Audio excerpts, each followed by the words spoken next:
Welcome to Precalculus Concept 15a.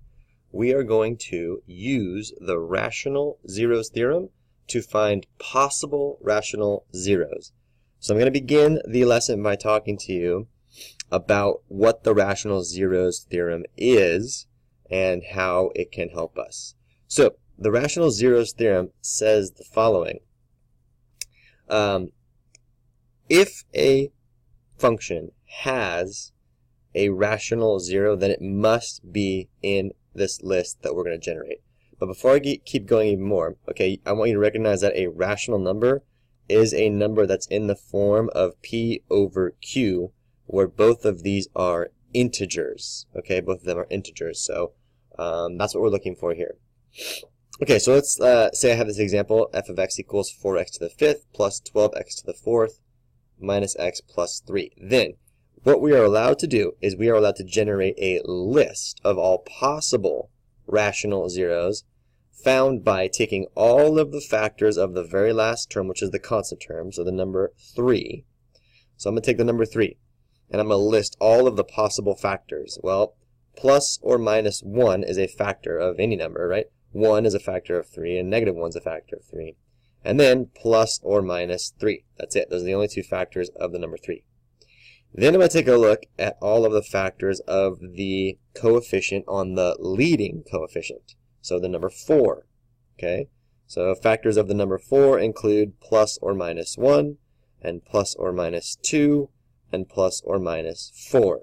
I'm using a positive and negative because you can always factor out the opposite of a number. So technically, negative 2 is a factor of 4, just like 2 is a factor of 4. Okay, so what we do now is I have all of the factors of the last term and all of the factors of the first term, and all I do is I divide them to make a rational number. So all of the list is going to be the following, right? Plus or minus 1 divided by 1 is just 1. Plus or minus 1 divided by 2 is a half. Plus or minus 1 divided by 4 is 1/4, so plus or minus. Plus or minus 3 divided by 1 is plus or minus 3. 3 divided by 2 is plus or minus 3/2. And then 3 divided by 4 is plus or minus 3/4. So what we're doing is we are generating a list of possible rational zeros. So if I count them, this is 1, 2, 3, 4, 5, 6. If I double that, I would get 12 because I take the positive and the negative. So there are 12 possible rational zeros. So what this means, guys, is that if this function has a rational zero in the form of this integer over this integer, it has to be in this list. That's what that says. Okay? Notice it doesn't guarantee that all of the zeros are in this list. Only if it's rational, it'll be in this list. So take a look at, I have this for you here. Here's 4x to the 5th plus 12x to the 4th minus x minus 3. And that's the same thing we have here, 4x to the 5th, 12x to the 4th, minus x minus 3. So if I go ahead and graph this for you guys, take a look here. Okay, you can see if we take a look at the zeros, negative 3 shows up, right? And if you'll recall, negative 3 is definitely in our list. It's right there. But what about these other ones, right?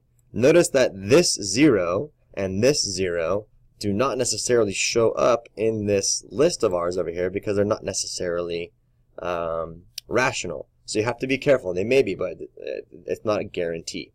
So that's the idea behind the rational zeros theorem. Okay, box number 2 is another example. All I want you to do, or us do together, is generate this list.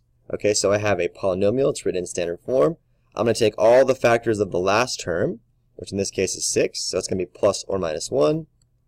Plus or minus 2, plus or minus 3, and plus or minus 6. Those are all the factors of the last constant term. Then take all the factors of the number 1. In this case, it's pretty easy. It's just plus or minus 1. Draw your line and generate your list. So it's really just going to be the numerator. So plus or minus 1, plus or minus 2, plus or minus 3, and plus or minus 6. So all of these are rational numbers, because I could divide all of them by 1 and create a rational number. So remember, there's 1, 2, 3, 4. There's 8 possible rational zeros. They're not all going to be, but if this polynomial has a rational zero, it has to be in this list. So I have this one for you too right here. So x to the third, 2x minus 5x minus 6, which is exactly what we had here. And if we go ahead and we draw this particular graph, and we take a look at the zeros, by looking where the graph crosses the x-axis, you can see that it looks to me clearly like 2 is a 0, -1, and -3. And if we go back to our list, 2, -1, and -3 are definitely represented. Okay, here is a you try. All I want you to do is generate the list of possible rational zeros.